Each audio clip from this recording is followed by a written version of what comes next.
স্বৰ্গত থকা মহান পিতৃ ঈশ্বৰ, তোমাৰ আচৰিত প্ৰেম আৰু পৰিচালনাৰ কাৰণে ধন্যবাদ।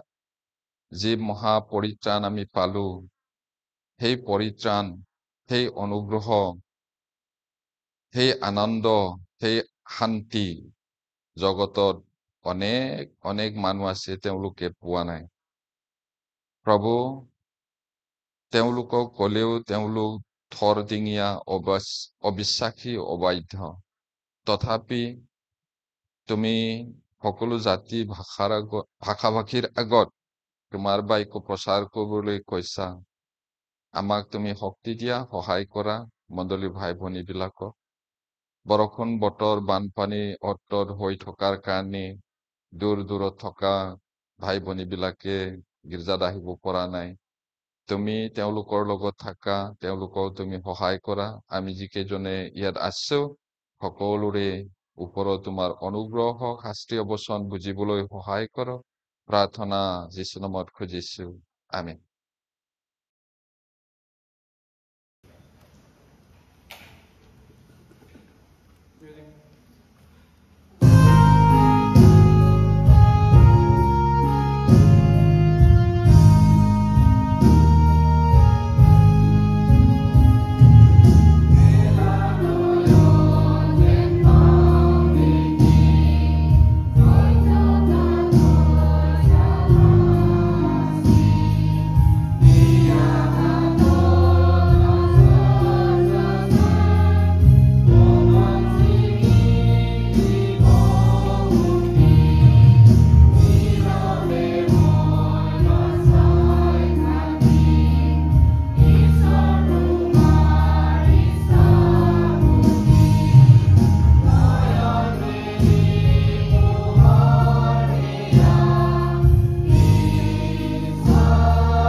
আমি যোৱাবাৰ চাইছিলো পৰিত্ৰাণৰ তত্ত্বৰ কথাই আমি চাই আছো। তাৰে মাজত আমি চাইছো জাষ্টিফিকেশ্যন বা ন্যায্যতা প্ৰদানৰ বিষয়ে। আমি আকৌ বাইবেল পদেৰে আৰম্ভ কৰিব লাগিব। লোক 3 অধ্যায় 9 পদ। লোক 3 অধ্যায় 9 পদেৰে আমি আৰম্ভ কৰো আজিৰ অধ্যয়ন। Gospel Luke chapter 3 verse 9 পঢ়িম। আৰু এতিয়াই গছৰ গুৰিত কুঠাৰ লাগি আছে, এই হেতুকে যি গছে ভাল গুটি নধৰে তাক কাটি জুইত পেলোৱা হয়। এতিয়া যি গছে, যি মানুহে সঁচাকৈ নতুন জন্ম নাপায়, পৰিত্ৰাণ নাপায়, তাক কাটি নৰক জুইত পেলোৱা হ'ব। আৰু এঠাইত আমি পঢ়িছো ঈশ্বৰে নিজৰ হাতত কুলা লৈ জাৰিব আৰু ধানবোৰ মেৰত চপাই থব, কিন্তু ঘোলা পতানবোৰ তেওঁ ঘোলা ননুমোৱা জুইত পেলোৱা হব। মৃত্যু যিকোনো মুহূৰ্তত হ'ব পাৰে, সেইকাৰণে তাৰ আগতে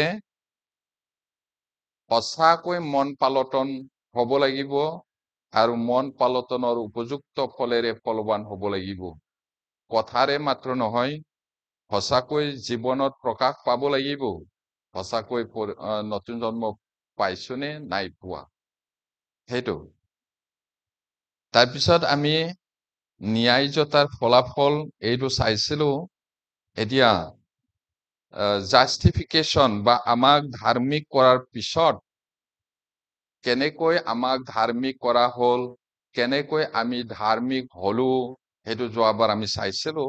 তাৰপিছত কি কৰে, আমাক পবিত্ৰ কৰে। এইটো পবিত্ৰকৰণৰ সংজ্ঞা বুলি চাব বিচাৰিছো আমি। ইংলিছত ক'লে ডেফিনিশ্যন অফ sanctification বুলি কয়। এতিয়া পবিত্ৰকৰণ মানে নেগেটিভ আৰু পজিটিভ কথা চাব বিচাৰিছো। এইটো নেগেটিভ, নেতিবাচক বিবেচনা যিটো নহয়, সেইটো চাব বিচাৰিছো। ইয়াত 1 নম্বৰত ই পাপীৰ স্বভাৱৰ নিৰ্মূল নহয়। পবিত্ৰকৰণ, sanctification কৰা বা sanctify কৰাটো পাপটো নিৰ্মূল কৰি দিয়াটোক নুবুজায়। পাপক শিপাই সৈতে উঘালি পেলাই দিলে সেইটো নহয় অৰ্থটো। সেইটো ক'ব বিচাৰিছো, আমি চাব বিচাৰিছো। আচলতে যিসকলে নিজৰ পাপী স্বভাৱ নিৰ্মূল হোৱাৰ কথা গৌৰৱ কৰে, তেওঁলোক প্ৰকৃততে সেই দাবী কৰে যে যিটো পৌল, জাকুব আৰু যোহনে স্বীকাৰ কৰিছিলে তেওঁলোকে পোৱা নাছিল। এতিয়া পৌলে, জাকুবে, যোহনে কৈছিল, আমি যে এতিয়াই পাৰফেক্ট হলো, আমি যে এতিয়াই সিদ্ধ হলো, নহয়, তাক পাবলৈহে দৌৰি গৈ আছো বুলি কৈছে।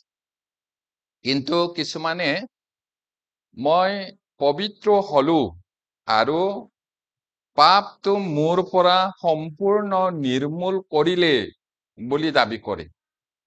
মোৰ এতিয়া কোনো পাপ স্বভাৱ নাই বুলি কিছুমানে ক'ব বিচাৰে। তাৰ মানে কি ক'ব বিচাৰে, মই পৌলতকৈ মহান, মই জাকুবতকৈ মহান, মই যোহনতকৈ মহান বুলি দাবী কৰা হয়। সেইটো যদি কৰে, এতিয়া আমি বাইবেলৰ পৰা চাব লাগিব পৌলে কি কৈছিলে। পৌলে কৈছিলে পোৱা নাই, সেইটো বিচাৰি খেদিহে গৈ আছো পাৰফেকশ্যনলৈ আৰু সিদ্ধতাটো পাবলৈহে দৌৰি গৈছো বুলি। এতিয়া ফিলিপিয়া 3 অধ্যায় 12 পৰা 14। Philippians chapter 3 verse 12 to 14.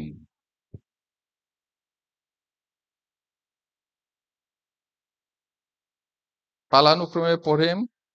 ফিলিপিয়া 3 অধ্যায় 12 পদৰ পৰা 14 পদ। মই পঢ়িছো 12টো। মই যে এতিয়াই পালো বা এতিয়াই সিদ্ধ হলো এনে নহয়, কিন্তু যিহৰ নিমিত্তে খ্ৰীষ্ট যীশুৰ দ্বাৰাই মোক ধৰা হ'ল, কোনোমতে মই তাকে ধৰিবৰ কাৰণে খেদি গৈছো।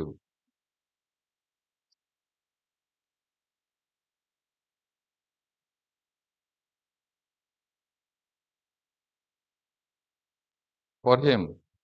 আগত থকাবোৰলৈ যত্ন কৰি খ্ৰীষ্ট যীশুত ঈশ্বৰে কৰা স্বৰ্গীয় আমন্ত্ৰণৰ বঁটাৰ অৰ্থেই ঘাই লৈ লৰি গৈ আছো। ইয়াতে তেওঁ স্পষ্টকে কৈছে, মই যে এতিয়াই পালো, তাৰমানে এতিয়াই যে সিদ্ধ হলো, সেই কথাটো নহয় বুলি কৈছে। কিহৰ কাৰণে আমাক মাতিছে, আমি যেন খ্ৰীষ্টৰ নিচিনা হওঁ সম্পূৰ্ণৰূপে তাৰ কাৰণে, আৰু আমি যেন তেওঁৰ গৌৰৱ প্ৰকাশ কৰো, তেওঁৰ আচৰিত প্ৰেমৰ কথাটো প্ৰচাৰ কৰো, তাৰ কাৰণে তেওঁ মাতিছে। বিশেষকৈ আমি তেওঁৰ নিচিনা হৈ স্বৰ্গত তেওঁৰ লগত থাকিবলৈ। কিন্তু ইয়াত তেওঁ কৈছে, মই যে এতিয়াই পালো বা এতিয়াই সিদ্ধ হলো, সেইটো নহয়।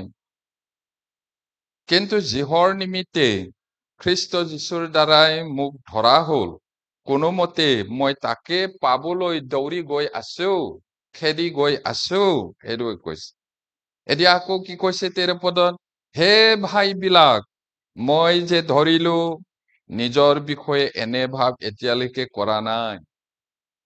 কিন্তু কিছুমানে কৈছে মই সিদ্ধ হলো, মই পাৰফেক্ট হলো বুলি। যিটো পৌলৰ দৰে মহান মিছনাৰী পাচনিয়ে পোৱা নাই, মানুহে কোনে দাবী কৰিব পাৰে মই পালো বুলি? সেইটো মিছা। এতিয়া পৌলে কৈছে, কিন্তু এটা কথা পাছত থকা সকলোকে পাহৰি। পাছত মানে তেওঁ এঠাইত কৈছে, তেওঁ গৰ্ব কৰিলে কৰিব পাৰে মাংসটো, কাৰণ তেওঁ টাৰ্চিছ নগৰত জন্ম হৈছিল, মহানগৰত। তাৰপিছত তেওঁ এডুকেশ্যন পাইছিলে গামালিয়েলৰ অধীনত। এতিয়া দিল্লী ইউনিভাৰ্চিটিত পঢ়া বুলি ক'লে সন্মান কৰে। আৰু অসমৰ ভিতৰত বা নৰ্থ ইষ্টৰ ভিতৰত গুৱাহাটী ইউনিভাৰ্চিটি নহলে কটন কলেজ বিলাকে বিখ্যাত। তাৰ পৰা গ্ৰেজুৱেট বুলি ক'লে মানুহে সন্মান কৰে। তেনেকুৱা নিচিনা তেওঁ গামালিয়েলৰ অধীনত পঢ়িছিলে আৰু তেওঁ ফৰিচী মানুহ আছিল। কিন্তু এই সকলো একো নহয় বুলি তেওঁ পাহৰিলে কৈছে। তেওঁ গৌৰৱ কৰিলে কৰিব পাৰিলেহেঁতেন, আৰু তেওঁ বিয়া বাৰু কৰি ৰোমান গভৰ্ণমেণ্টৰ অধীনত তেওঁ চাকৰি কৰি কিজানি গভৰ্ণৰ হৈ থাকিব পাৰিলেহেঁতেন। কিন্তু তেওঁ সেই সকলো জাবৰ বুলি গণ্য কৰিলে, পাহৰি গল। তাৰপিছত কি কৰিলে?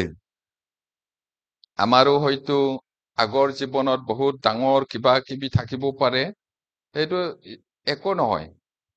এতিয়া 14 পদত কৈছে, আগত থকাবোৰলৈ যত্ন কৰি খ্ৰীষ্ট যীশুৰ ঈশ্বৰে কৰা স্বৰ্গীয় আমন্ত্ৰণৰ বঁটাৰ অৰ্থে ঘাইলৈ লৰি গৈ আছো।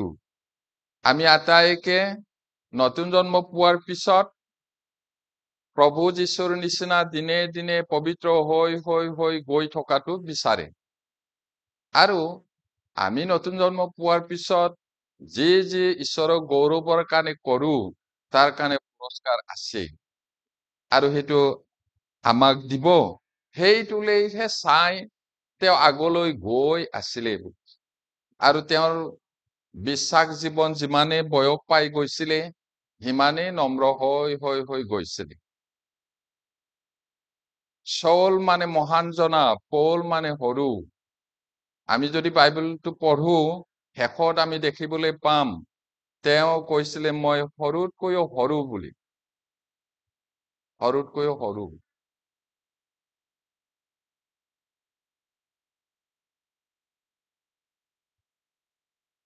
টোপনি যাব নালাগে, বতৰটো বহুত ভাল। আৰম্ভহে কৰিছো। এতিয়া জাকব 3 অধ্যায়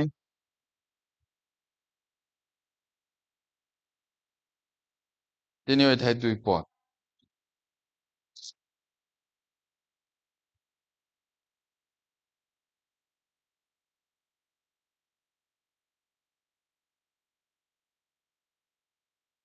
পঢ়িম। কোনোৱে যদি বাক্যত ত্ৰুটি নকৰে, তেওঁ সেই সিদ্ধ লোক, গোটেই শৰীৰকো দমন কৰিবলৈ সমৰ্থ। এতিয়া জাকবে কি কৈছে? তেওঁ সিদ্ধ হোৱা নাই, পাৰফেক্ট হোৱা নাই, পাপ স্বভাৱটো নিৰ্মল হোৱা নাই। কোনোবাই জিভাটো দমন কৰিব পাৰে নেকি? কোনেও নোৱাৰে।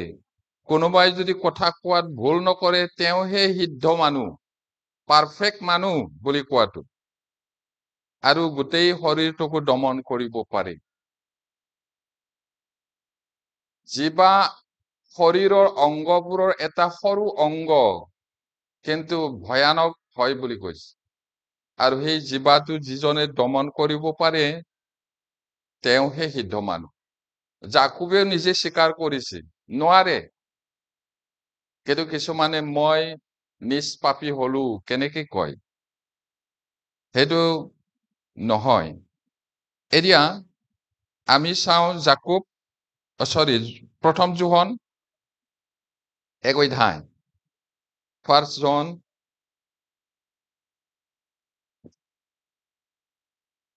প্রথম যোহন 1 অধ্যায়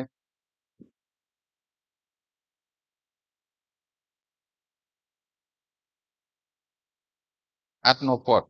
1 John chapter 1 verse 8 and 9 পঢ়িম। আমাৰ পাপ নাই বুলি যদি কওঁ, তেন্তে আমি নিজেই নিজকে ভুলাওঁ আৰু আমাৰ অন্তৰত সত্যতা নাই।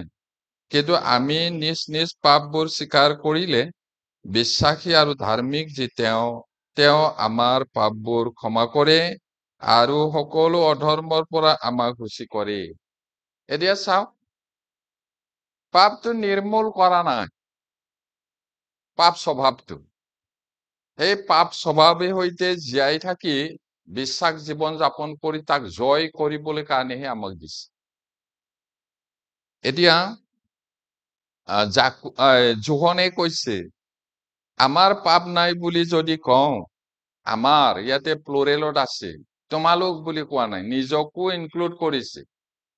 এতিয়া আমাৰ আৰু কালৈ লিখিছিলে এই পত্ৰটো, অলৰেডি নতুন জন্ম পোৱা মণ্ডলীৰ ভাই ভনী বিলাককহে কৈছে, আৰু তেওঁ নিজকো তাতে সাঙুৰ খাইছে, যোগ দিছে। আমাৰ ইয়াতে কৈছে, আমাৰ পাপ নাই বুলি যদি কওঁ, তেন্তে আমি নিজেই নিজকে ভুলাওঁ, নিজকে ঠগিছো, আৰু আমাৰ অন্তৰৰ সত্যতা নাই।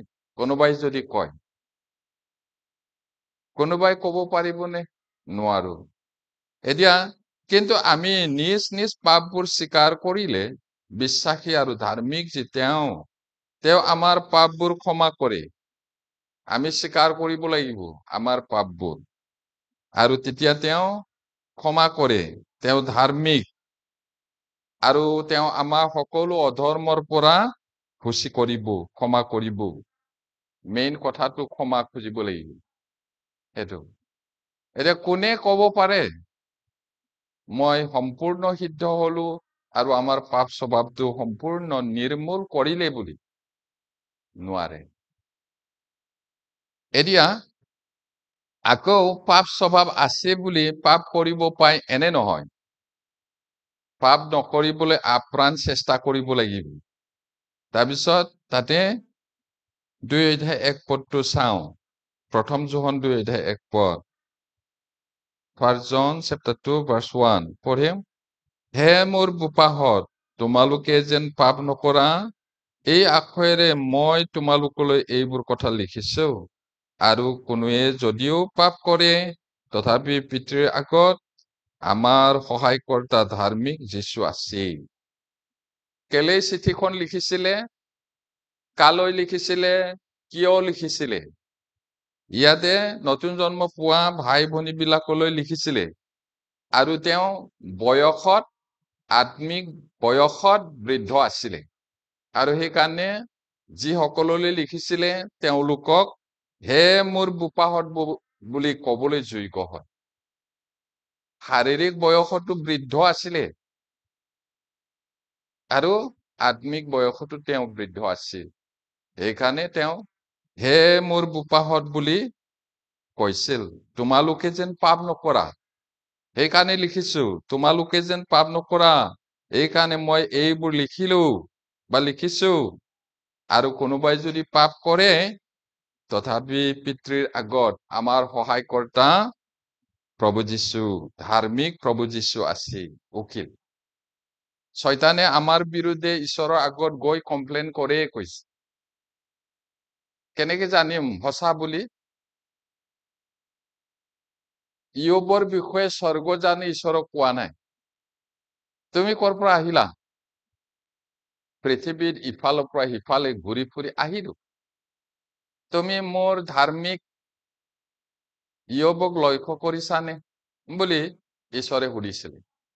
হয়, তেওঁ জানো আপোনাক বিনা লাভত সেৱা কৰে? ধন সম্পত্তি জয় জয় মই ল'ৰা ছোৱালীৰে আপুনি চাৰিওফালে বেৰা দি থৈছে, সেইকাৰণে তেওঁ আপোনাক সেৱা কৰে। কমপ্লেইনটো। তাৰপিছত ঈশ্বৰে অনুমতি দিছিলে এইটো ধ্বংস কৰি, এদিনতে ধ্বংস কৰিল। কি কৰিলে ঈশ্বৰে? জিহুৱাই দিছিল, জিহুৱাই নিলে। জিহুৱাৰ নাম গৌৰৱ হওক। মই নাঙঠে আহিছিলো, নাঙঠে যাম।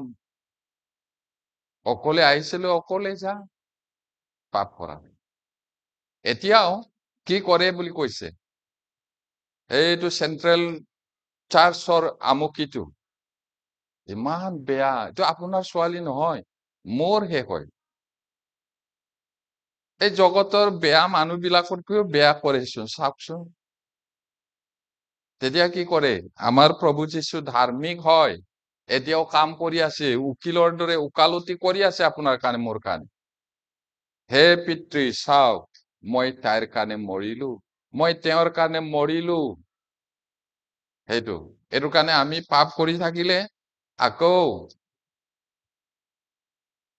প্ৰভু যীশুক দুখ দিয়া হয় কৈছে। আমাৰ প্ৰভু যীশু আছে মোৰ কাৰণে প্ৰাৰ্থনা কৰিবলৈ বুলি আমি পাপ কৰিব নোৱাৰো। আমি দুখ দি থকা হ'ব। আৰু আমি খং উঠো, মনতে বেয়া কথা ভাবো, এইবোৰো পাপ হয়। কাৰোবাক অকৰা আৰু অজ্ঞানী ইত্যাদি কথা কওঁ, সেইটোওতো পাপ বুলি কৈছে নহয় জানো? মথিয়ে লিখা 5:22 লিখা আছে। কাৰোবাক যদি অকৰা বুলি কয়, মূৰ্খ বুলি কয়, সেইটোও পাপ। মানুহে যিটো পাপ বুলি নাভাবে, সিও পাপ। এতিয়া নিৰ্মূলকৰণবাদৰ বিপৰীত আৰু সমানে ভুল। এইটো আমাৰ পাপ স্বভাৱটো নিৰ্মূল কৰিলে বুলি দাবী কৰাটো এইটো ভুল শিক্ষা। তাৰে নিচিনা আন এটা আছে, সেইটো হ'ল নিৰ্মূলকৰণবাদৰ বিপৰীত হয়, বিপৰীত কথা কয়, হলেও পাপপূৰ্ণ হয়। আন এটা আছে, সেইটো অৱস্থান হৈছে বিৰোধিতাবাদ, যাৰ আক্ষৰিক অৰ্থ হৈছে আইনৰ বিৰুদ্ধ। এই তত্ত্ব আছিল যে এজন খ্ৰীষ্টিয়ানে আজ্ঞা পালন কৰাৰ কোনো নৈতিক বাধ্যবাধকতাৰ অধীন নাছিল। অলপ টান আছে কথাটো বুজিবলৈ। আমি অনুগ্ৰহৰ অধীন, আমি বিধানৰ অধীন নহয়, গতিকে আমি বিধান পালন বা আজ্ঞা পালনৰ কোনো প্ৰয়োজন নাই বুলি কৈছে। আমি বিধানৰ অধীন নহয় কাৰণে বিধানৰ বিৰোধী কাম কৰিব পাই যাম। আমি বিধানৰ এই সুন্নত কৰা, আমুক তামুক শনিবাৰ দিন পালন কৰা, সেইটোতো কৰিব নালাগে। সেই বুলি পাপ কৰিব পাই নেকি? ব্যভিচাৰ নকৰিবা, চুৰ নকৰিবা আছে নহয়।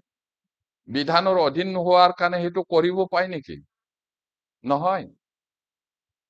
বিধানৰ অধীন নহয় কাৰণে আমি ঈশ্বৰৰ আজ্ঞা বিধানটো পালন কৰিব নালাগে, সেইটো নহয়। সেইটো পাপ কৰিব পাই বুলি নহয়। এইদৰে প্ৰথম দৃষ্টিভংগীটো আছিল পাপ নিৰ্মূল কৰাৰ প্ৰয়াস। এটাটোৱে পাপটো নিৰ্মূল হল বুলি, একো নাই আৰু একেবাৰে পবিত্ৰ বুলি কব বিচাৰে। আনহাতে দ্বিতীয়টোৱে কেৱল ইয়াক উপভোগ কৰিছিল। আমি বিধানৰ অধীন নহয় কাৰণে ঈশ্বৰৰ আজ্ঞা বিধান পালন কৰিবলৈ আমাৰ কোনো দায়িত্ব নাই, বাধ্যবাধকতা নাই, নিজৰ ইচ্ছামতে ফ্ৰীকে যাব পাৰে, সেইটো নোৱাৰে। বিধানৰ অধীন নহয় বুলি যীশুৰ যে বিধান নাই, সেইটো নহয় ন। সেইটো এতিয়া পাপহীন সিদ্ধতা আৰু পাপপূৰ্ণ অসম্পূৰ্ণতা দুয়োটা অশাস্ত্ৰীয় মতবাদ। এতিয়া ইয়াতে পাপ নাইকিয়া সিদ্ধ হল বুলি কোৱাটো সম্পূৰ্ণ ভুল। আৰু কি কৈছে আন এটাটো পাপপূৰ্ণ অসম্পূৰ্ণতা, এই দুটাটোৱে অশাস্ত্ৰীয়, শাস্ত্ৰত তেনেকে কোৱা নাই। এতিয়া যদিও খ্ৰীষ্টিয়ানজন পাপহীন হ'ব নোৱাৰে, কথাটো শুনিব, আমি একেবাৰে নিষ্পাপী পাপহীন হ'ব নোৱাৰে নতুন জন্ম পোৱা খ্ৰীষ্টিয়ান। তথাপিও তেওঁ পবিত্ৰকৰণৰ জৰিয়তে কম পাপ কৰিব পাৰে। দিনে দিনে পবিত্ৰ আত্মাই আমাক পবিত্ৰ কৰি কৰি কৰি যাওঁতে পাপটো কম কম কম কৰি যাব পাৰে। কন্ট্ৰল কৰিব লাগিব সেইটো। সেইকাৰণে নিজ নিজ পৰিত্ৰাণ ভয় আৰু কম্পনেৰে সিদ্ধ কৰা বুলি কোৱা। সেইটো চৰিত্ৰৰ পৰিত্ৰাণ। আমি আত্মাৰ পৰিত্ৰাণটো বিনা দামে বিনা মূল্যে বিশ্বাসৰ দ্বাৰাই পালো। কিন্তু আমাৰ যিটো চৰিত্ৰ, সেই চৰিত্ৰটো আপুনি কষ্ট কৰিব লাগিব, দমন কৰিব লাগিব। যদি ঘোৰ মদপী আছিলে, ঈশ্বৰৰ বাক্যটো পাই পিনি পৰিত্ৰাণ পালে, সি মদ খোৱাটো কন্ট্ৰল কৰিব লাগিব। গৈ গৈ জিৰত আনিব লাগিব। আগত যদি চুৰ কৰি খোৱা মানুহ আছিলে, চুৰ কৰাটো কন্ট্ৰল কৰিব লাগিব। আগত যদি মাৰ পিট কৰা মানুহ আছিলে, কন্ট্ৰল কৰিব লাগিব। মই কোনোবা এদিন কৈছিলো বোলা, এজন মানুহ আছিলে চিটিত, গেং লিডাৰ আছিলে, ডকাইতৰ লিডাৰ। কোনোবা এজনে তেওঁ চেমিনাৰত আনিলে, ঈশ্বৰৰ বাক্য শুনি শুনি শুনি শুনি লাষ্ট দিনাখন নতুন জন্ম পালে। আৰু এনেকৈ জীৱনটো সলনি হল। সেই ডকাইত স্বভাৱটো এৰিলে। জীৱনত কেতিয়াও কাম কৰা নাছিলে কৈছিল। আৰু সি লিডাৰ হয়, নিজে ডকাইত কৰিবলৈও নাযায়, বাকী কেইটা আনি দিব লাগিব, আৰামত খায়। পৰিত্ৰাণ পোৱাৰ পিছত এনেকেই সলনি হল, ভেড়া পোৱালি নিচিনা হল। এদিন ঈশ্বৰৰ মানুহবিলাকক হোটেলত, ঈশ্বৰৰ মানুহবিলাকৰ লগতে হোটেলত খাবলৈ গৈছিলে। তাতে আগৰ শত্ৰু থাকে নহয়, ঢেৰ শত্ৰু। সি যে পৰিৱৰ্তন হল, সিংহৰ পৰা ভেড়া পোৱালি হল, সেইটোতো নাজানে নহয় সিহঁতে। শত্ৰু শত্ৰু আৰু তাতে ঘুচা মাৰি তেজে তেজ কৰিলে গৈছে। বাকী পাষ্টৰ বিলাকে ধৰা ধৰি কৰি পিনি হস্পিটাললৈ গল, ভাল হল। তাৰপিছত সেই মানুহজনে কৈছিলে, মই আগৰ সেইজন থকা হলে আজি সি নাবাচিলেহেঁতেন বুলি। কোনো প্ৰতিশোধ লোৱা নাইকিয়া। মই আগৰ মানুহজন থকা হলে সি আজি নাবাচে বুলি। মাৰিবলৈকে দিব নেকি? আগৰ মানুহজন থাকিলে ঘুচা মাৰিবলৈ নিদিব। এনেকে সলনি হৈ গল। তাৰপিছত যি হাতেৰে একো কৰা নাছিলে, হাজিৰা কৰি কৰি কৰি কৰি এই গোটেইটো ফালি গল কৈছে, ফুলি পিনি। তাৰপিছত প্ৰথম দৰমহা পোৱাটো মণ্ডলী ভাই ভনী বিলাকৰ লগত এসাঁজ খাইছিলে কৈছে। হাতটো দেখাইছে কৈছে, চব ফাটা। মণ্ডলী ভাই ভনী এই হাতেৰে জীৱনৰ কাম কৰা নাছিলো, কৰিছো, ইনকাম কৰিছো, প্ৰথম পইচা পাইছো, গতিকে একেলগত খাম বুলি। সেইটো হল সঁচা নতুন জন্ম পোৱাৰ ফল। কথাৰে নহব নহয়, জীৱনটো সলনি হব লাগিব। সেইটো এতিয়া নিষ্পাপী হব নোৱাৰে, তথাপিও পবিত্ৰকৰণৰ জৰিয়তে কম পাপ কৰিব পাৰে। সেইটো এতিয়া 2 নম্বৰত, এই দ্বিতীয় আশীৰ্বাদ নহয়। এতিয়া আমি বাইবেল পঢ়িম, 2 কৰিন্থিয়া 1 অধ্যায় 15 পদ। 2 Corinthians chapter 1 verse 15 পঢ়িম। এই দৃঢ় প্ৰত্যয়েৰে মই মন কৰিছিলো যে তোমালোকে দ্বিতীয় অনুগ্ৰহ পাবৰ কাৰণে মই আগেয়ে তোমালোকৰ তালৈ যাম, আৰু তোমালোকৰ সেই পিনেদিয়েই মাকিদনিয়া দেশলৈ গৈ। ইয়াতে কিছুমানে দ্বিতীয় আশীৰ্বাদ বাদ মতবাদ আছে। সেইটো নহয় কৈছে। ইয়াত আমি 15 পদত পৌলে কোৱাটো দেখিছো। এই দৃঢ় প্ৰত্যয়েৰে মই মন কৰিছিলো যে তোমালোকে দ্বিতীয় অনুগ্ৰহ পাবৰ কাৰণে, সেই দ্বিতীয় অনুগ্ৰহ কোৱাটোকে দ্বিতীয় আশীৰ্বাদ বাদ বুলি এটা তত্ত্ব ওলাইছে কিছুমানে। সেইটো নহয়। ইয়াতে কিছুমানে দ্বিতীয় আশীৰ্বাদৰ ধৰ্মতত্ত্ব এই পদৰ পৰা লৈছে। কিন্তু পৌলে তেওঁৰ প্ৰথম পত্ৰত কৰিন্থিয়া বিশ্বাসীসকলক ইতিমধ্যে পবিত্ৰ কৰা বুলি বৰ্ণনা কৰিছে। অলৰেডি তেওঁলোকক পবিত্ৰ কৰা হ'ল। ধাৰ্মিক কেনেকৈ হয় তাক আমি শিকিলো। আৰু পবিত্ৰটোও ঈশ্বৰে কৰে, কিন্তু তেওঁলোকক অলৰেডি পবিত্ৰ কৰা হ'ল বুলি প্ৰথম কৰিন্থিয়া 1:2 পদটো চাওঁ।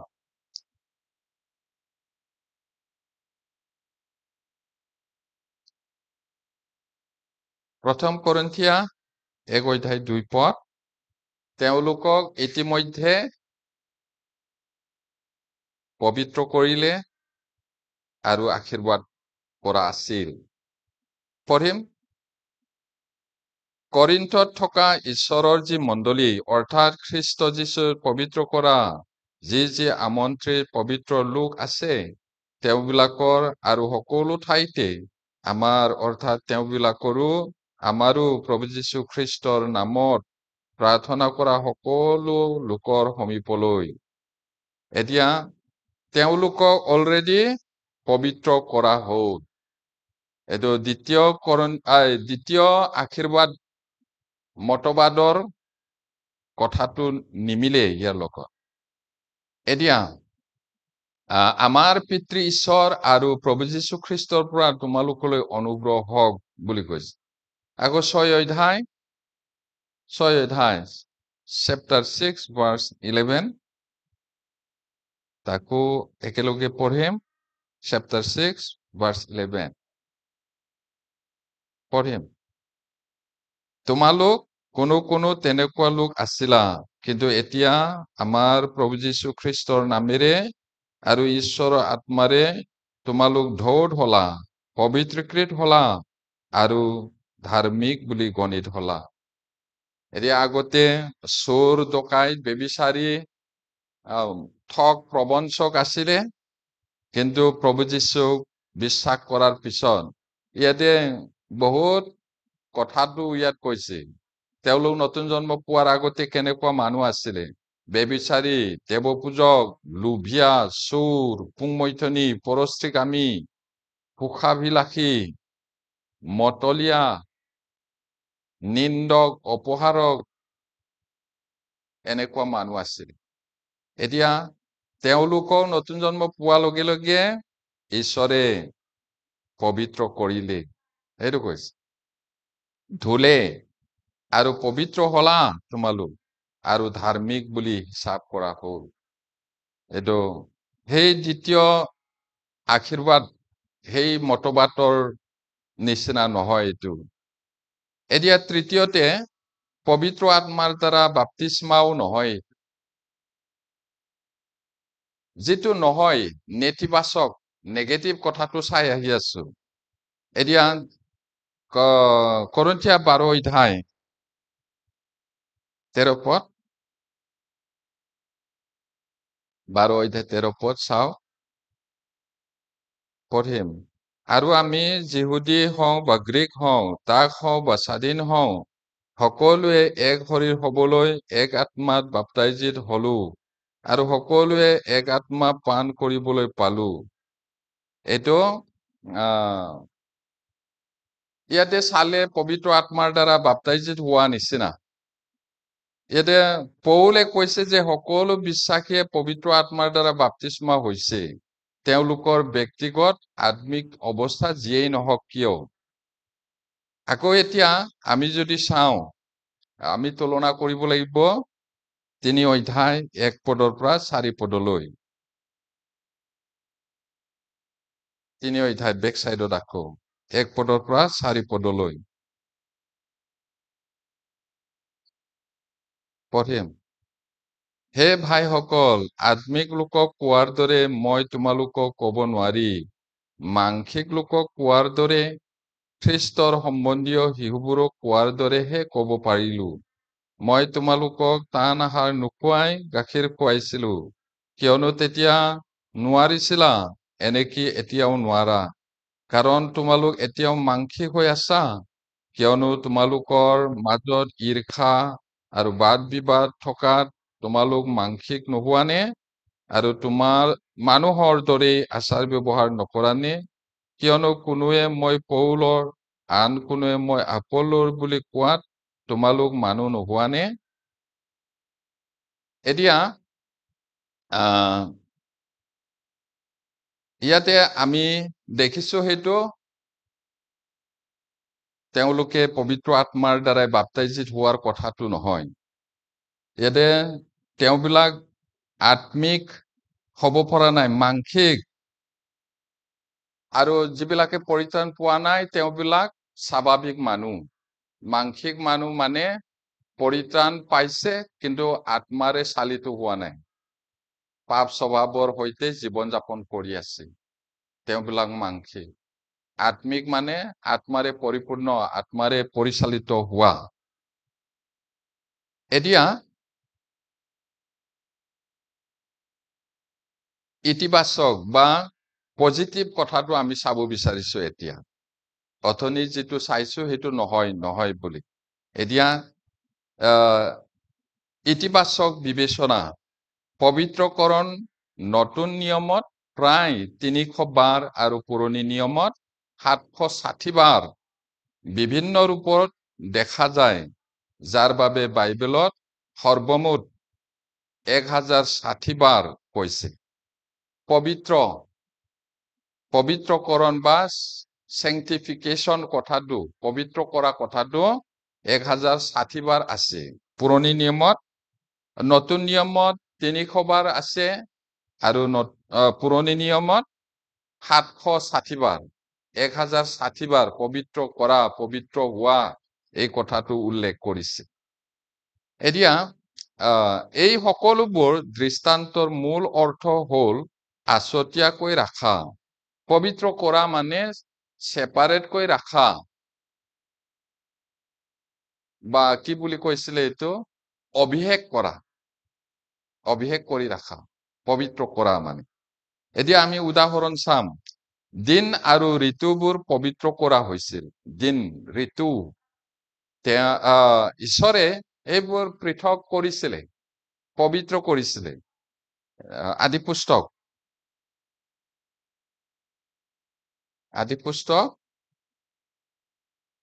2:3 Genesis chapter 2 verse 3. দিন আৰু ঋতু পবিত্ৰ কৰা হৈছিল। আদি পুস্তক 2:3 পঢ়িম। আৰু ঈশ্বৰে সেই সপ্তম দিনক আশীৰ্বাদ কৰি পবিত্ৰ কৰিলে, কিয়নো ঈশ্বৰে নিজে সৃষ্টি কৰা আৰু নিৰ্মাণ কৰা সমুদায় কাৰ্যৰ পৰা সেই দিনা বিশ্ৰাম কৰিলে। 7 দিনক ঈশ্বৰে পবিত্ৰ কৰিলে মানে ছেপাৰেট কৰিলে, এইটো পবিত্ৰ কৰি ৰাখিলে। দ্বিতীয় বিৱৰণ 5:12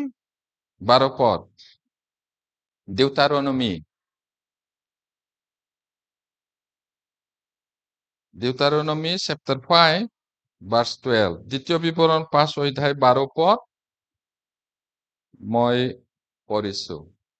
তোমাক দিয়া ঈশ্বৰ জিহুৱাৰ আজ্ঞা অনুসাৰে তুমি বিশ্ৰাম দিন পালন কৰি পবিত্ৰ কৰা। সেইটো পৃথক, সেইটো বেলেগ হয়, বেলেগ দিনতকৈ পবিত্ৰ কৰা, সেইটো পালন কৰি সেইদিনা জিৰণি লৈ সেইটো পবিত্ৰ কৰা। বেলেগ দিনতকৈ বেলেগকে ৰাখি এইটো পবিত্ৰ কৰা।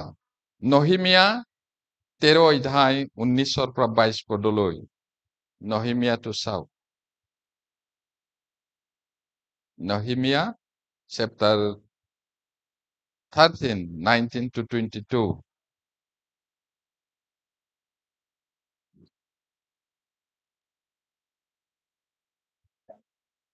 13 অধ্যায় 19 পৰা 22 পালানুক্ৰমে পঢ়ি মই 19টো পঢ়িছো। পাছে মই বিশ্ৰামবাৰৰ আগিয়ে আন্ধাৰৰ কাৰণে জেৰুচালেমৰ দুৱাৰবোৰ নেদেখা হবলৈ ধৰা সময়ত দুৱাৰবোৰ বন্ধ কৰিবলৈ আৰু বিশ্ৰামবাৰ নেযায় মানে দুৱাৰবোৰ নেমেলিবলৈ আজ্ঞা কৰিলো।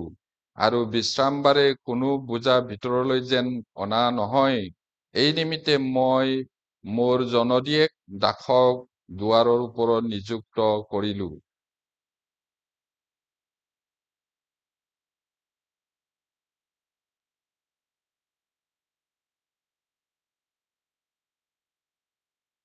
তাতে মই সিহঁতৰ বিৰুদ্ধে হাইসদি কলো, তহঁতে কেলে গড়ৰ আগত ৰাতি থাক? যদি আকৌ এনে কৰ, তেতিয়া মই তহঁতক ধৰিম। তেতিয়াৰে পৰা সিহঁত বিশ্ৰামবাৰে আৰু নাহিল।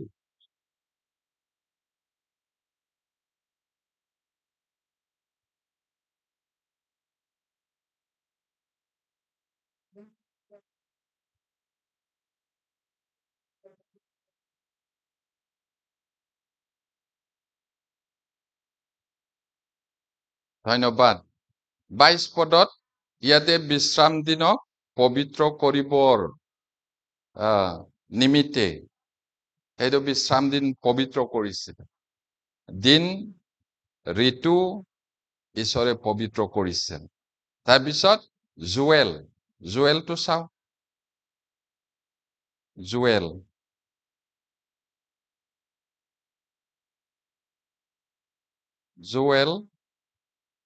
1 অধ্যায় 14 পদ।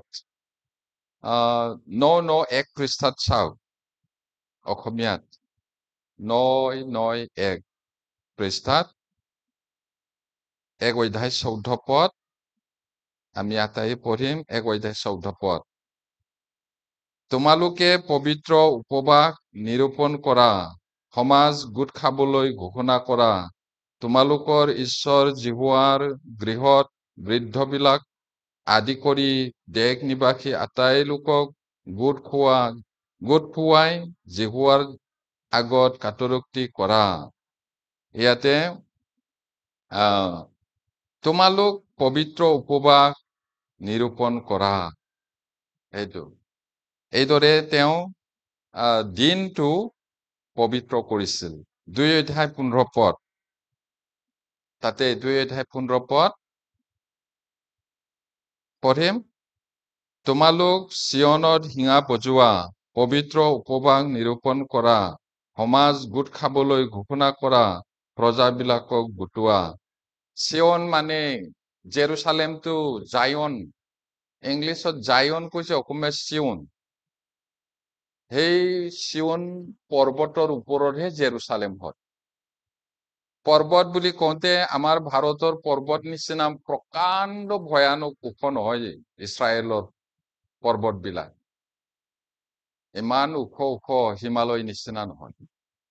এতিয়া পবিত্ৰ কৰা, সেই কথাটো দিন আৰু ঋতুবোৰ পবিত্ৰ কৰা হৈছিল। দ্বিতীয়তে ভৌতিক বস্তুবোৰ পবিত্ৰ কৰা হৈছিল। ইয়াৰ ভিতৰত আছিলে ভৌতিক বস্তু মানে এই পৃথিৱীৰ বস্তুবিলাককো ঈশ্বৰে পবিত্ৰ কৰিছিল। এতিয়া চিনয় পৰ্বত যাত্ৰা পুস্তকত চাওকচোন। যাত্ৰা পুস্তক এক্সোডাছ 19:23। এক্সোডাছ 19:23।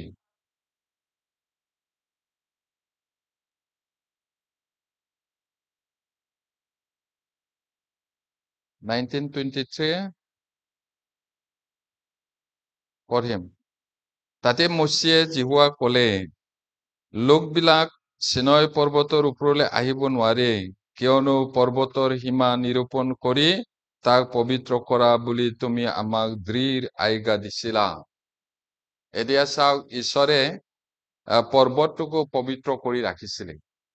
আৰু কোনোবা এনেকা সেই সীমা এটা দিছিলে, যেতিয়া মচিয়ে ঈশ্বৰৰ লগত কথা পাতিবলৈ গৈছিল, তেতিয়া সময়ত কোনেও পৰ্বতৰ ওচৰলৈ কাষ চাপিব নালাগে। যদি গৰু কিবা কিবি আহে, তাক ধনুকাঁড়েৰে মাৰিব লাগে। আৰু মানুহ আহিলেও এইটো মৰিব। এইটো পবিত্ৰ কৰা আছে, এইটো কাৰণে আহিব নোৱাৰে, এই বুলি কৈ দিছে। আৰু লেবিয়াসকলৰ বলিদানটোকো এইদৰে পবিত্ৰ কৰা হৈছিল। 29 তাতে একেখন কিতাপৰে 29 অধ্যায় 27 পদ, 29 অধ্যায় 27 পদ, লেবিয়াসকলৰ বলিদান বা বলিটো পবিত্ৰ কৰা হৈছিল। যাত্ৰা পুস্তক 29 অধ্যায় 27 পদ পঢ়িম। হাৰুণ আৰু তেওঁৰ পুত্ৰবিলাকৰ নিযুক্ত কৰণাৰ্থক মেৰটোৰ দুলনীয়া উপহাৰ যি আমঠু দুলোৱা হ'ব, আৰু উত্তোলনীয় উপহাৰ যি সুপাছপিৰা তোলা হ'ব, তাক তুমি পবিত্ৰ কৰিবা। দুলনীয়া উপহাৰ। এতিয়া কাৰোবাক যদি পুৰোহিত নিযুক্তি দিয়ে, তেতিয়াও বলি দিব, আৰু সেই বলিটোৰ মাংসটো কেনেকৈ দুলনীয়া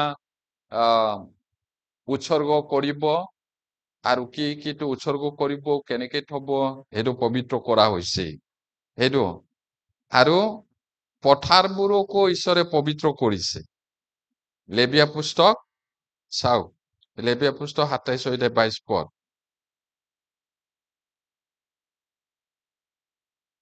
লেবিয়া পুস্তক 27 অধ্যায় 22 পদ পঢ়িম। আৰু যদি কোনোৱে নিজৰ পৈতৃক ভূমিৰ বাহিৰে নিজে কিনি লোৱা মাটি এডোখৰ জিহুৱাৰ উদ্দেশ্যে পবিত্ৰ কৰে, চাওক মাটিটোকো পবিত্ৰ কৰিছে। আৰু বহু মানুহে কৈ থাকে আমি হলি লেণ্ডলৈ যাম বুলি। পৃথিৱীৰ ইমান মাটি আছে, কোনোটো মাটিটো হলি লেণ্ড নকয়, এই ইছৰাইল দেশটোহে হলি লেণ্ড কয়। আৰু তাতে ইয়াতে মাটিটোকো পবিত্ৰ কৰি থৈছে ঈশ্বৰে, সেইটো কৈছে। পথাৰবোৰ এতিয়া ঘৰটোকো তেওঁ পবিত্ৰ কৰে। যাত্ৰা পুস্তক 29 অধ্যায় 44 পদ, 29 অধ্যায় 44 পদ, 29:44, Exodus 29:44 পঢ়িম। আৰু মই সেই সাক্ষাৎ কৰা তম্বু আৰু যজ্ঞবেদী পবিত্ৰ কৰিম, আৰু মোৰ অৰ্থে পুৰোহিত কৰ্ম কৰিবৰ নিমিত্তে আৰোনক আৰু তেওঁৰ পুত্ৰবিলাককো পবিত্ৰ কৰিম। প্ৰথম মন্দিৰটো আছিলে ধৰ্মধাম, সেইটো তম্বুৰে বনোৱা হয়। আৰু সেই তম্বু ঘৰ ধৰ্মধামটোও বহুত আচৰিত, আমি সেইবিলাক ষ্টাডি কৰাই নাই। এই ঘৰটোও যীচুকহে বুজায়, আৰু সেইটো কিমান কি খুঁটা আছে, কেনেকুৱা আছে, আৰু সেই তম্বুৰ কাপোৰ বিলাক কি আছে, বহুত কথা, সেইটোও যীচুকহে বুজায়। তেওঁ পবিত্ৰ কৰিছে বুলি আমি ইয়াত পাইছো। আৰু ঈশ্বৰে নগৰৰ দুৱাৰটোকো পবিত্ৰ কৰিছে গৈছে। নহিমিয়া 3 অধ্যায় 1 পদ, নহিমিয়া 3 অধ্যায় 1 পদ,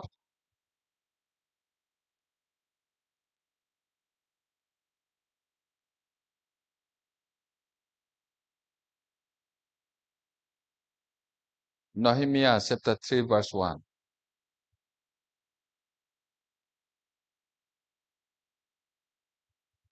পঢ়িম। পাছে ইলিয়াশ্বিব প্ৰধান পুৰোহিতে আৰু তেওঁৰ ভাই পুৰোহিতবিলাকে উঠি মেৰ দুৱাৰ গাঁঠিলে। তেওঁবিলাকে তাৰ দুৱাৰ দুখলপত খুৱাই তাক পবিত্ৰ কৰিলে। হম্মিয়া কোঠলৈ হননেলৰ কোঠলৈকে তাক পবিত্ৰ কৰিলে। জেৰুচালেমত 12টা দুৱাৰ আছে, সকলোৰে নাম আছে। ইয়াতে কোনটো তেওঁলোকে কৈছে, এইটো মেৰ দুৱাৰ গাঁঠিলে আৰু তাক পবিত্ৰ কৰিলে বুলি কৈছে। দুৱাৰটোকো পবিত্ৰ কৰিছে, গেট, সেইটো। তাৰপিছত ঘৰবোৰো তেওঁ পবিত্ৰ কৰে। লেবিয়া পুস্তক 27 অধ্যায় 14 পদ, 27 অধ্যায় 14 পদ, লেবিয়া পুস্তক 27 অধ্যায় 14 পদ পঢ়িম। আৰু যদি কোনো মানুহে জিহুৱাৰ উদ্দেশ্যে নিজৰ ঘৰ পবিত্ৰ হ'বলৈ পবিত্ৰ কৰে, তেন্তে সেই ঘৰৰ ভাল বেয়া বিবেচনা কৰি পুৰোহিতে তাৰ মূল্য স্থিৰ কৰিব। পুৰোহিতে নিৰূপণ কৰাৰ দৰে তাৰ মূল্য স্থিৰ কৰিব। ঘৰটোকো তেওঁ পবিত্ৰ কৰে। সেইটো এতিয়া আমি মানুহে নিজক পবিত্ৰ কৰিব লাগিছিল। মানুহবিলাকেও নিজক পবিত্ৰ কৰিব লগা হৈছিল। লেবিয়া পুস্তকতে চাওঁ 11 অধ্যায় 44 পদ 11 অধ্যায় 44 পদ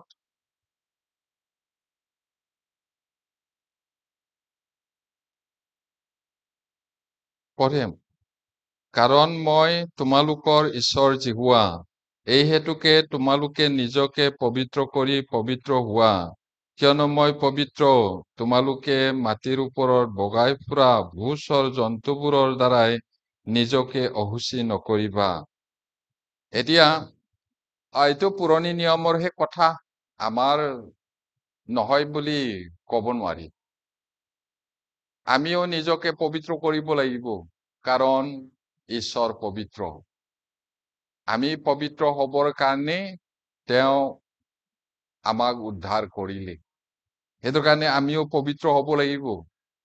এতিয়া পৃথক হব লাগিব জগতৰ পৰা আৰু পবিত্ৰ কৰিব লাগিব নিজকে। ভয় আৰু ভক্তিৰে সকলো মন্দৰ পৰা আঁতৰি থাকিব লাগিব।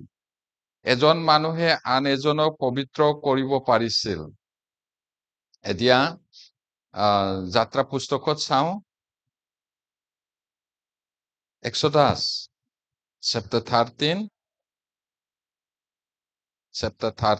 verse 1 and 2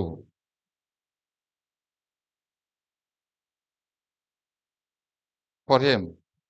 পাছে জিহুৱাই মোচেক ক'লে, ইছৰাইলৰ সন্তানবিলাকৰ মানুহৰেই হওক বা পহুৰেই হওক গৰ্ভভেদ কৰি ওলোৱা সকলো প্ৰথম গৰ্ভফল মোৰ উদ্দেশ্যে পবিত্ৰ কৰা, সি মোৰেই। চাওক, প্ৰথমে জন্মাটো পবিত্ৰ কৰিবলৈ কৈছে। এতিয়া আমি ঈশ্বৰৰ আগত নিজক পবিত্ৰ কৰিব লাগিব। এনেকে দুষ্কৰ্মী বিলাকেও নিজকে পবিত্ৰ কৰিছিল। নিজক পবিত্ৰ কৰিলেও দুষ্কৰ্মী বিলাকে বিনষ্ট হবও ঈশ্বৰে কৈছে। যিচয়া 46 অধ্যায় 17 পদটো চাওকচোন। যিচয়া Isaiah 66 verse 17 যিচয়া 66 অধ্যায় 17 পদ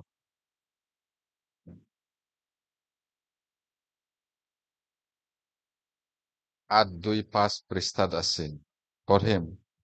জিহুৱাই কৈছে, গাহৰিৰ মাংস ঘিনলগীয়া বস্তু আৰু এন্দুৰ খামোতা যি লোকবোৰে মাজত থকা এজনৰ অনুকৰণ কৰি উদ্যানলৈ যাবৰ মনেৰে নিজকে পবিত্ৰ আৰু শুচি কৰে, সিহঁত একেবাৰে বিনষ্ট হব। দুষ্কৰ্মী বিলাকেও পবিত্ৰ কৰে, হলেও সিহঁতে বিনষ্ট হব, ঈশ্বৰে কৈছে। ঈশ্বৰক পবিত্ৰ নকৰাৰ বাবে মোচেক শাস্তি দিয়া হৈছিল।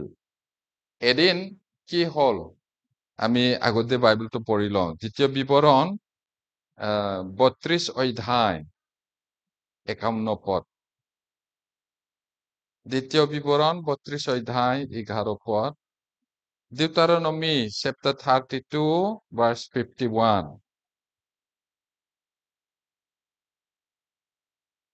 verse 51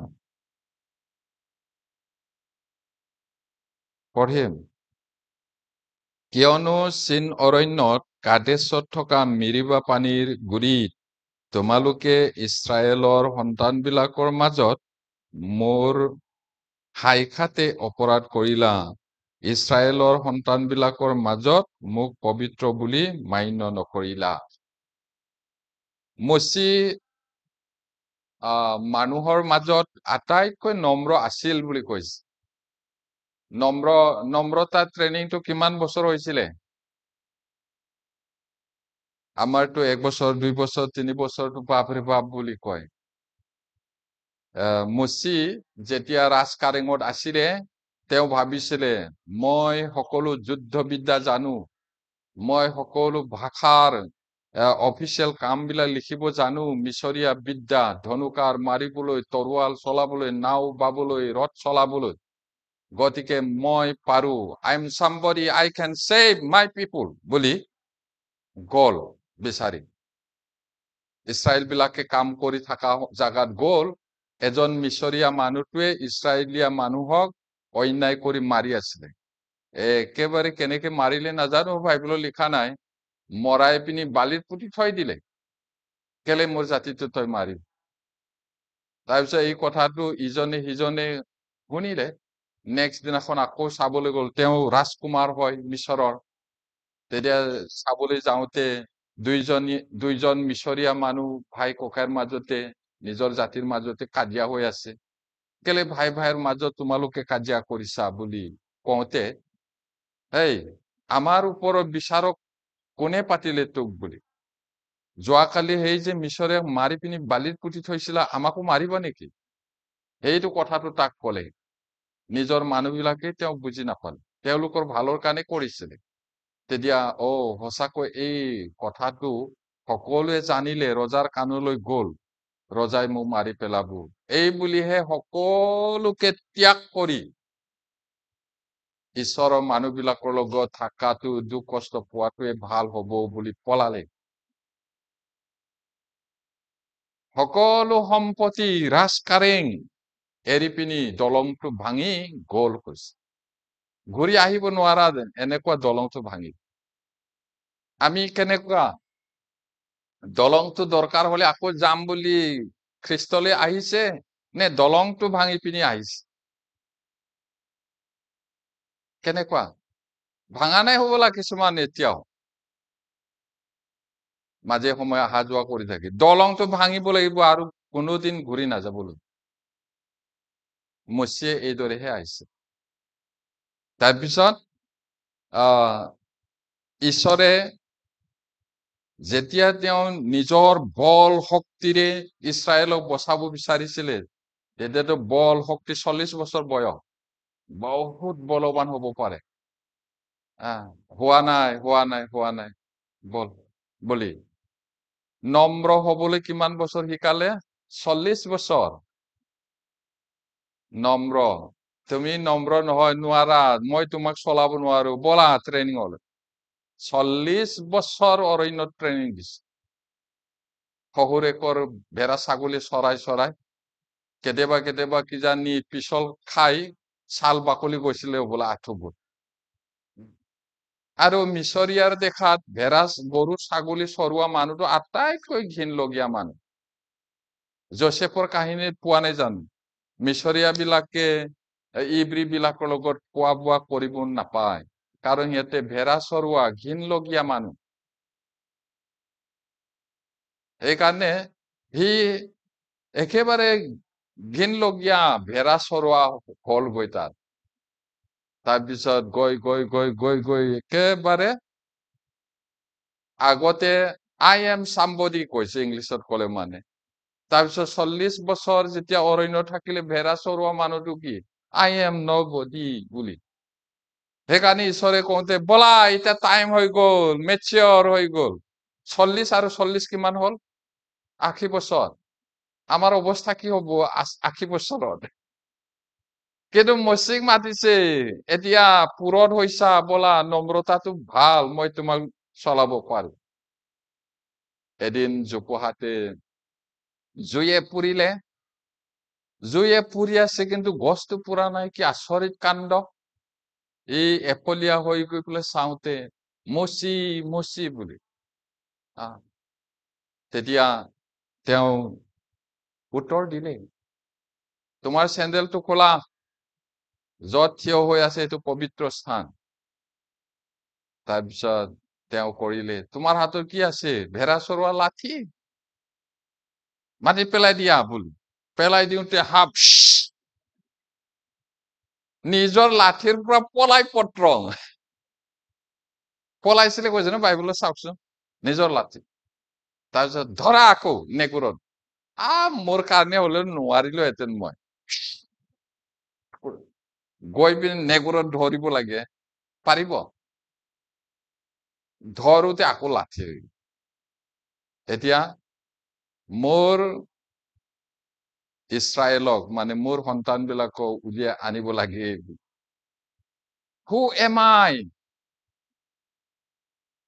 to save Israelite from the hand of Pharaoh মইনো কোন ফৰণ ৰজাৰ পৰা ইছৰাইলক উদ্ধাৰ কৰিবলৈ ভেড়া চৰোৱা মানুহটো কি যাব তাতে মই একো নহওঁ মই নোৱাৰো আপুনি কাৰোবাক হতুৱাই যাওক বুলি বহুত বাৰ্গেনিং আছে কথাটো তাতে তাৰপিছত সেইটো সাপ দেখাবলৈ দিলে তাৰপিছত তোমাৰ হাতটো বুকুত ভৰোৱা কাপোৰত এনেকা ভৰাওতে উলিয়া একেবাৰে কুষ্ঠ ৰোগ চিঙি কিবা ঘাও হৈ গল আকৌ সোমাই দিছে আকৌ ভাল তথাপি কি কয় বাৰে বাৰে আচৰিত চিন দেখুৱালেও সি নামানিলে এইদৰে লাঠিটো পেলাই সাপ হব আৰু এইদৰে দেখুওৱা ইছৰাইল বিলাকে বিশ্বাস কৰিব এইবোৰে যদি তেওঁলোকে সোধে তোমাক পঠোৱা ঈশ্বৰৰ নামটো কি বুলি তেতিয়া মই কি কম আছো জনাই পঠাইছে বুলি কবা মই যি আছো সেয়াই আছো I am who I am বুলি কোৱাত সেইজনে পঠাইছে বুলি কবা আৰু এই চিনবোৰ দেখাবা তেতিয়া মানিব তেতিয়া আকৌ কি কয় মই ইমান এক্সপাৰ্টকে কথা কব নোৱাৰো কাৰোবাৰ হতুৱাই উদ্ধাৰ কৰক কাৰোবাক লৈ যাওক তেতিয়া বহুত খং উঠে নহয় ঈশ্বৰে তোমাৰ ককাই হাৰুণ এক্সপাৰ্ট কথা কব পাৰে তোমাৰ মুখ মই বনালো যোৱা এইবোৰ তথাপি চাবলৈ মন নাই আগতে হলে একদম এতিয়া হলে যাবলৈ মন নাই কিন্তু ঈশ্বৰে কৈছে উপযুক্ত হৈছে বলা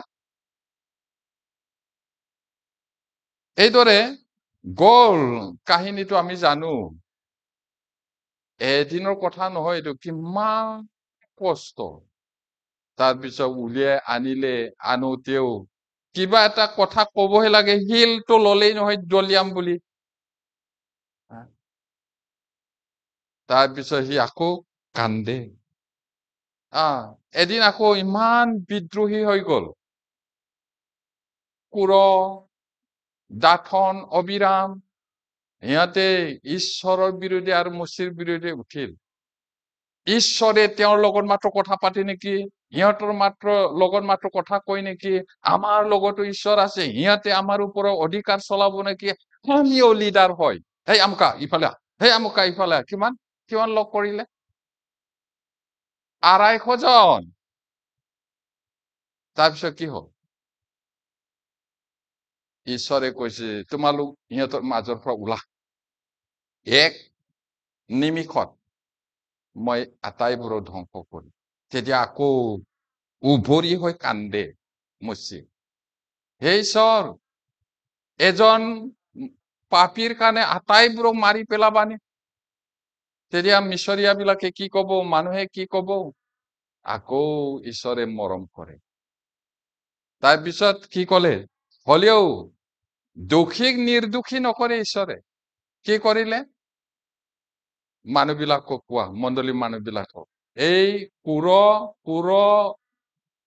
দাথন অবিৰাম সিহঁতৰ পৰা পৃথক সিহঁতৰ বয় বস্তু একো নুচুবা নহলে সিহঁতৰ লগত পানিচমেন্ট পাবা ঘোষণা কৰা হল মচিয়ে কলে এই মানুহবিলাক স্বাভাৱিক মানুহে যেনেকে মৰে সেইদৰে যদি মৰে ঈশ্বৰে মোক পঠোৱা নাই আৰু ঈশ্বৰে মোৰ লগত কাম কৰা নাই কিন্তু অস্বাভাৱিকভাৱে যদি মৰে তেতিয়াহলে ঈশ্বৰে মোক পঠাইছে ঈশ্বৰে মোৰ লগত কাম কৰে তেতিয়া এইদৰে কোৱা সময়তে মানুহবিলাকে চব পলালে সিহঁতে নিজৰ তম্বু ঘৰত চবেই জমা চাই আছিলে তাৰপিছত কি হল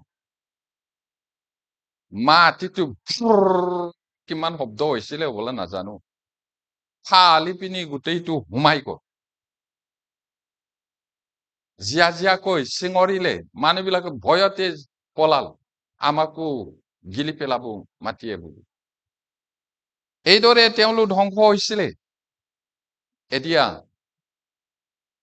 মণ্ডলীটো এনেকুৱা হ'ব পাৰে এজন দুজনৰ কাৰণে দল ভেদ হ'ব পাৰে মই ইয়াৰ হয় মই তাৰ হয় এই আমুকা আহক সিহঁতে মাত্ৰ লিডাৰগিৰি কৰিব নেকি আমিও পাৰো তাৰপিছত আমাৰ কাৰণেহে লিখিছে কৈছে বাইবেলত সাৱধান এইটোৰ কাৰণে আনৰ পাপৰ ভাগি নহবা লিডাৰটো কোন আছিলে কুৰ অবিৰাম দাথন তেওঁলোকৰ পৰিয়ালো ধ্বংস জীৱ জন্তু ধ্বংস আৰু সেই ২৫০ জন মানুহটো জুয়ে পুৰি ধ্বংস এইটো আমাৰ কাৰণে লিখিছে কৈছে গতিকে আমি সাৱধান হোৱা উচিত ইমান নম্ৰ মানুহবিলাকৰ অবাধ্যতা সদায় তেওঁৰ বিৰুদ্ধে উঠে এদিন মানুহবিলাকে কি কলে মৌজুল বৈ থকা গাখীৰ বৈ যোৱা হাৰুৱা মাটি লৈ যাম বুলি আনাটো এই জাগাত আমাৰ কাৰণে পানী নাই একো নাই আমি মৰি যাম আৰু আমাৰ জীৱ জন্তু ল'ৰা ছোৱালী মানুহজনী হাই হাই পানী পিয়াহত একেবাৰে উশাহ নিশাহ দিগদাৰী হৈছে এই তাক শিল দলিয়াই মাৰি বাইবেলটো চা লাহেকে পঢ়িলে লাহে হ'ব এইটো কিন্তু ইমান মিঠা নহয়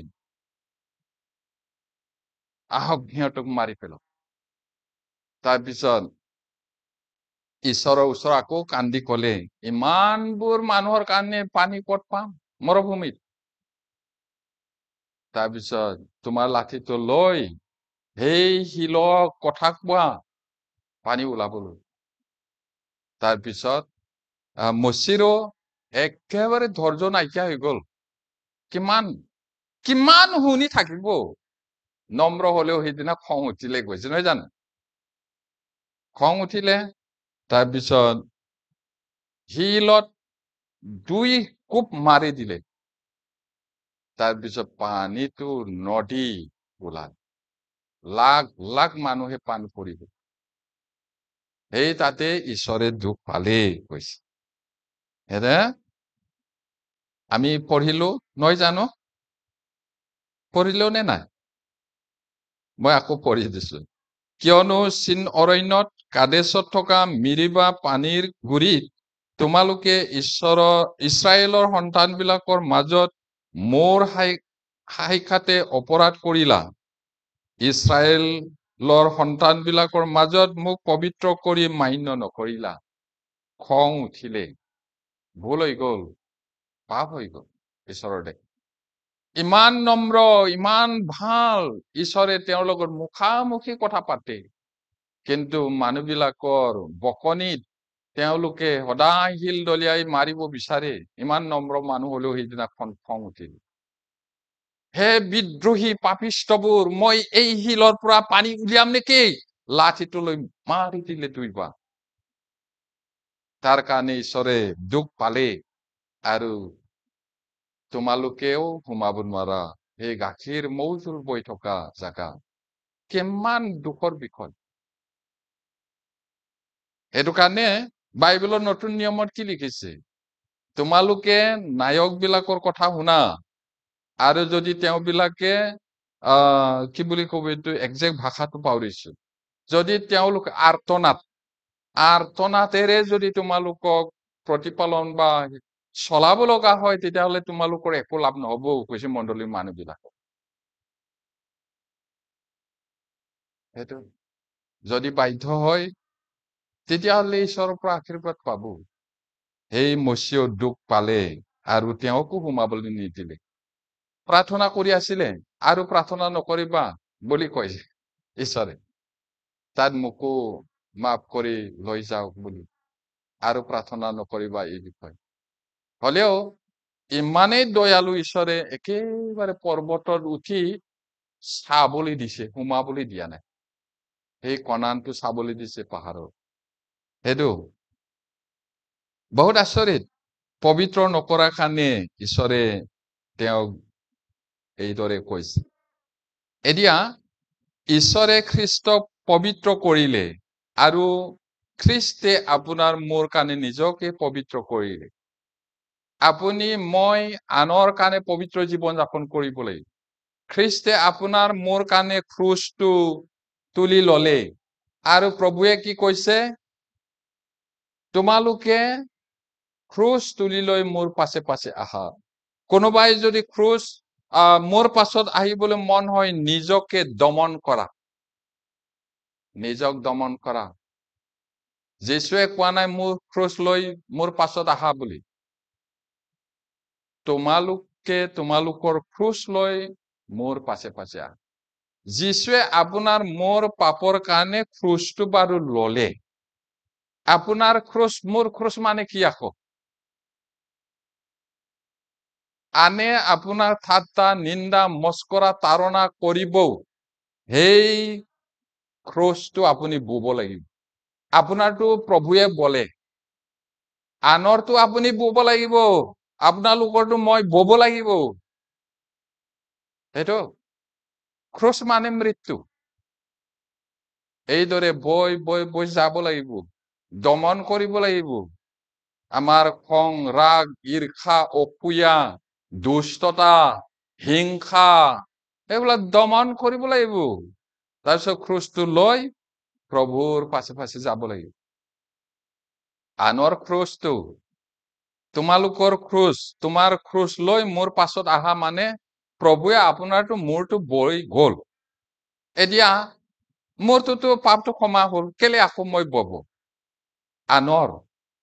আনৰ পাপ, ঠাট্টা, নিন্দা, মস্কৰা, সেইটো আমি বব লাগিব, যাব লাগিব প্ৰভুৰ পাছত। এইটোহে। এতিয়া সেইটো কৰিবলৈ হলে দমন কৰিব লাগিব আৰু আনৰ কাৰণে আমি পবিত্ৰ হব লাগিব।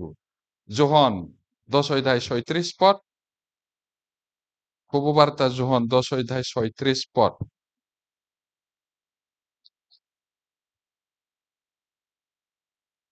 Gospel John chapter 10 verse 36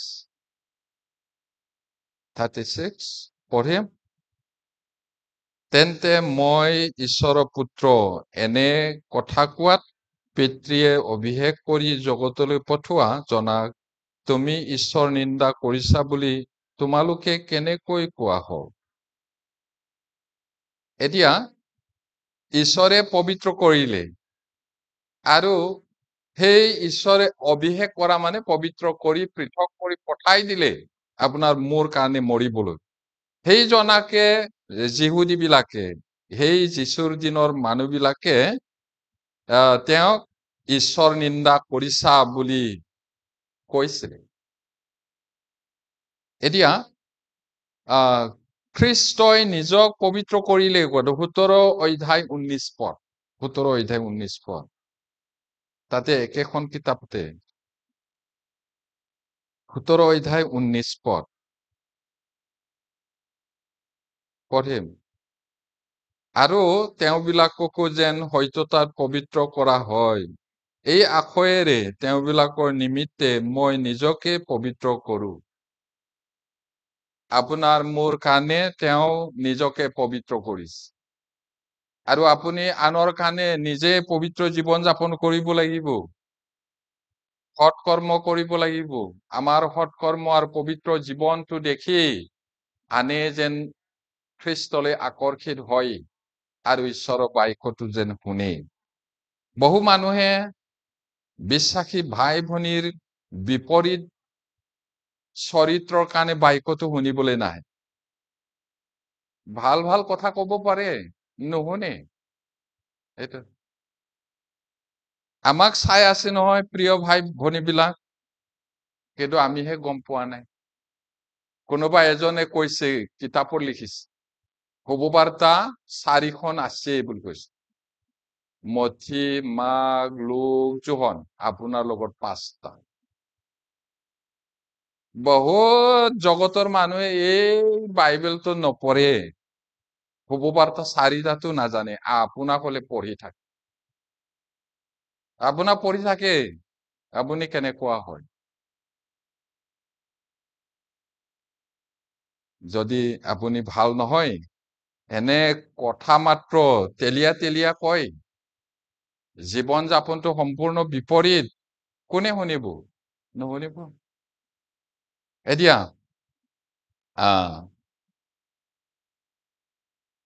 এজন বিশ্বাসী বিবাহিত সংগীয়ে অবিশ্বাসী সংগীক পবিত্ৰ কৰিব পাৰে বুলি কৈছে। ইয়াতে বাইবেলটো পঢ়ো আমি। 1 Korinthia 7 অধ্যায় 14 পদ। আমি আৰু দুটামান বাইবেল পঢ়িম। 1 Corinthians 7, chapter 7, verse 14 পঢ়িম। কিয়নো বিশ্বাস নকৰা স্বামী সেই ভাৰ্যাৰ পবিত্ৰীকৃত হ'ল, আৰু বিশ্বাস নকৰা ভাৰ্যাও সেই ভাই পবিত্ৰীকৃত হ'ল। এনে নোহোৱা হলে তোমালোকৰ সন্তানবিলাকো অহুচি হলহেঁতেন, কিন্তু এতিয়া সিহঁত পবিত্ৰ। এইটো তাৰপিছত মাংসিক খ্ৰীষ্টিয়ানসকলক পবিত্ৰ কৰা বুলি কোৱা হয়। এতিয়া আমি অথনি চালো, এইটো বাইবেল পদটো পঢ়িলো। এতিয়া 1 Korinthia 3 অধ্যায়ত আমি অথনি পঢ়িলো। তেওঁলোক পবিত্ৰ হ'ল, পৰিত্ৰাণটো পালে, কিন্তু মাংসিক পাপ স্বভাৱতে চলি আছে, আত্মিক হোৱা নাই। তেওঁলোককতো পবিত্ৰ কৰা হ'ল, কিন্তু তেওঁবিলাক আত্মিক জীৱন যাপন কৰা নাই। সেইটো এতিয়া বিশ্বাসীসকলে ঈশ্বৰক পবিত্ৰ কৰিব লাগে, পবিত্ৰ কৰি মানি চলিব লাগে আমাৰ দৈনন্দিন জীৱন যাপনত। এতিয়া আমি চাওঁ 1 Peter 3 অধ্যায় 15 পদ। 1 Peter chapter 3 verse 15। 1 Peter 3 অধ্যায় 15 পদ পঢ়িম। কিন্তু খ্ৰীষ্টক প্ৰভু বুলি তোমালোকৰ হৃদয়ত পবিত্ৰ কৰি মানিবা, যিকোনোৱে তোমালোকৰ অন্তৰত থকা আশাৰ বিষয়ে বিচাৰ লয়, তেওঁক তোমালোকে নিজৰ পক্ষে উত্তৰ দিবলৈ সষ্টম হবা, কিন্তু নম্ৰতাৰে আৰু ভয়েৰে উত্তৰ দিবা। এতিয়া কি বুলি কৈছে ইয়াত? পিতৰে অনুৰোধ জনাইছে মণ্ডলী ভাই ভনী বিলাকক সেই সময়ত, আৰু এই বাক্যবোৰ এতিয়াও খাটে। আমি প্ৰভু যীশুক আমাৰ হৃদয়ত পবিত্ৰ কৰি মানিব লাগে। আৰু কি কৰিব লাগে? কোনোবাই যদি আমি কিয় খ্ৰীষ্টিয়ান হল, আমি কেলেই এৰি আহিলো, তেতিয়া আমি যুগুত হৈ থাকিব লাগে, মই কেলেই আহিলো, কি আছে, কি ৰহস্য আছে, কি পায়। মানুহে আমাক ভুল বুজে, আমাক ভাবে টকা পইচাৰে ফুচলালে, সেইটো কাৰণে ঠগ খালে, আৰু একো বুদ্ধি নাই, লিখা পঢ়া নাই, সেইটো কাৰণে ঠগি পিনি ফুচলাই পিনি পইচা দি লৈ গল বুলি। সেইটোৰ কাৰণেতো আমি অহা নাই। আমি অনন্ত জীৱন পালো, খ্ৰীষ্টত জীৱন আছে। সেই কথাটো আমি নম্ৰতাৰে ভয়েৰে উত্তৰ দিব পৰা হ'ব লাগে। সেইটোৰ কাৰণেহে আমি সদায় বুধবাৰে, শুকুৰবাৰে, দেওবাৰে ঈশ্বৰৰ বাক্য শিকি আছো। আমি কেৱল শুনি মাত্ৰ যদি থাকে, একো লাভ নহব। আমাৰ জীৱনত প্ৰেক্টিচ কৰিব লাগিব সেইটো। আৰু এইদৰে আমি ঈশ্বৰক গৌৰৱ কৰিব লাগে। আমি ধাৰ্মিক হোৱাৰ পিছত কেনেকে পবিত্ৰ হব লাগে, সেইটো চেংটিফিকেশ্যন বুলি কৈছে। সেইটো ঈশ্বৰে ঋতু দিন এইটোকো পবিত্ৰ কৰে, আৰু কেনেকৈ পবিত্ৰ কৰে সেই কথাটো আমি চালো। আমি আজিৰ কাৰণে ইয়াতে থৈছো, প্ৰাৰ্থনা কৰিম। স্বৰ্গত থকা মহান পিতৃ ঈশ্বৰ, তোমাক ধন্যবাদ দিওঁ। তুমি মহান ঈশ্বৰ, আৰু আমাক তুমি ধাৰ্মিক কৰাৰ পিছত এতিয়া দিনে দিনে পবিত্ৰ হৈ যাবলৈ সহায় কৰিছা, তাৰ কাৰণে ধন্যবাদ। আৰু তোমাৰ বাক্যবোৰৰ কাৰণে ধন্যবাদ। শুনা প্ৰতিজনৰ ওপৰত তোমাৰ অনুগ্ৰহ হওক, আমাক তোমাৰ অনুগ্ৰহ আৰু জ্ঞানত বৃদ্ধি হৈ পৰিপক্ক হবলৈ সহায় কৰা প্ৰভু। প্ৰাৰ্থনা যীশুৰ নামত খুজিছো, আমেন।